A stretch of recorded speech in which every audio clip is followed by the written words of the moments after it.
So two more tips I'm going to run through. One is, this is a short one, narrowing options. Right? We live in a country and a society where we have so many choices. You know, you turn on the TV, you have a good cable package, you have like 500 TV stations to choose from. Right? There are millions of websites you can go to. There are, you know, tens of hundreds of thousands of bands you can listen to.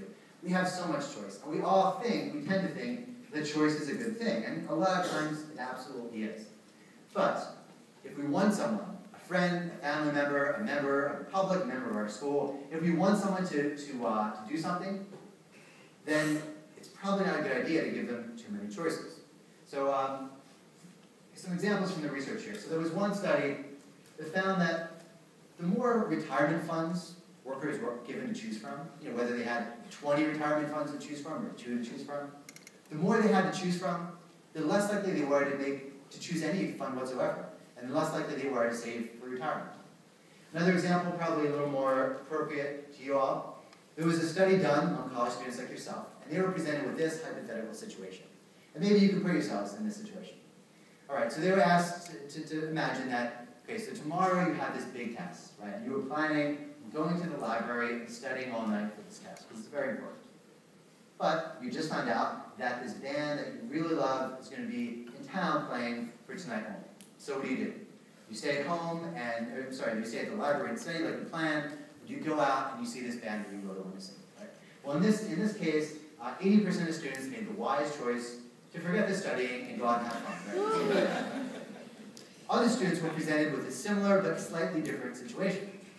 Say, you know, again, you're planning, you have a big test tomorrow, you're planning on studying in the library all night, you just heard this band you really like is going to be in town for tonight only, and you also just found out that this author is one of your favorite authors, is speaking on campus for tonight only. But in this situation, where students were given not 1, but 2 good alternatives to studying, more students chose to stay and study, and less chose to go out and do one of those 2 fun activities. This has been documented in study after study. Psychologists call it decision paralysis. When there are too many options that we feel we're faced with, we either just don't do anything or we do whatever we did before.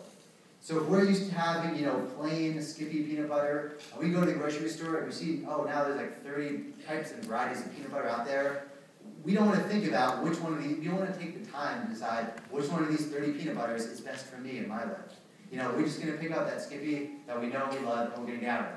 And the same is true for a lot of our behaviors as well. So, if we want someone to make a change, donate to our charity, volunteer, join our student group, whatever it is, rather than give them a long list of things you can do, like 20 things you can do to protect the environment, or 10 things you can do to promote equality on campus, just give them 1 thing, or at most 2. 1 or 2 things, because not only will you be giving them the best things, so that if they actually do them, it'll actually make a real difference, but you'll make it more likely that they will do anything at all. All right, very last tool I'm going to give here, and this is